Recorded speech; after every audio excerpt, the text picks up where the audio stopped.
Good morning, or good afternoon, or good evening, depending on when you happen to be watching this video. This is Mrs. Messier attempting to make a video to help along with your 9.1 section homework. Don't be afraid. If this stuff doesn't make sense to you, shoot me an email.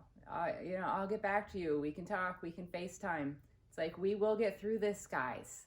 Okay, so I put 4 problems up here on the board that will be similar to some problems you have out of the book in section 9.1. Okay, square root of 64. Now I'm thinking you guys have probably seen some square roots before. Okay, if not, we're asking ourselves what number, when we multiply it by itself, gives you the number underneath the square root sign.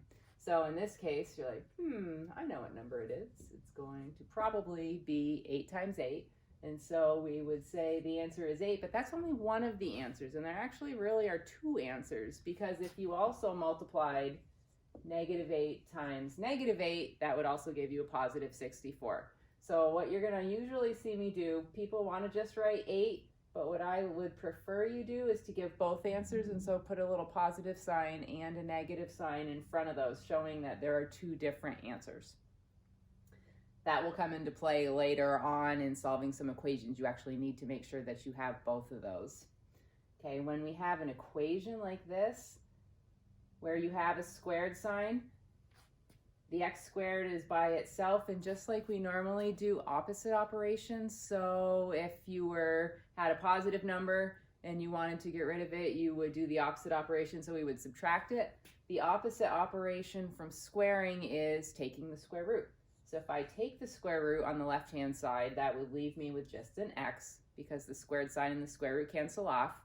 And to keep the equation balanced, you have to do the same thing on both sides of the equation. So we would also take the square root on the right, and then our answer, what number multiplies by itself to give us a positive 4, it's going to be positive or -2. Now the first 2 examples that I did both came out to nice whole number answers. They don't always. Okay, and to start with right now, for this one, the x squared is already isolated by itself, so we're going to take the square root on both sides like we did last time. That leaves me my x on the left, but then you rack your brain and you say, wait a minute, square root of 5, that's not a whole number. We could kind of narrow it down without using a calculator. We could say, well, I know 2 times 2 gives me 4. I know 3 times 3 gives me 9. And so it's going to be 2 point something. Okay, I know the calculators, or calculator on your phone or whatever, I know that those will do the square root for you. I don't need you to push those buttons. There really is any purpose for that right now. So right now, we're just going to leave it as plus or minus square root of 5 and leave it like that, if it doesn't come out to a whole number. Now, last but not least, on this section, in this case, we still want to solve for x, but there's a whole bunch of stuff on the same side as the x. Treat this one the same way when we've been solving for x's, and so imagine if this was 3x minus 48 equals 0.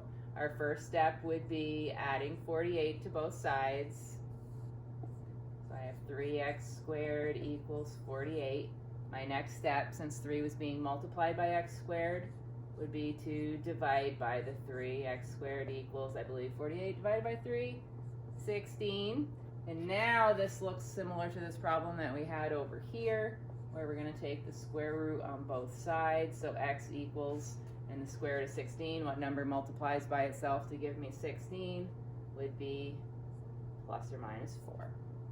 So give those homework problems that I assigned a try, and give me a shout if you need any help, okay? I am happy to give you some extra help if necessary.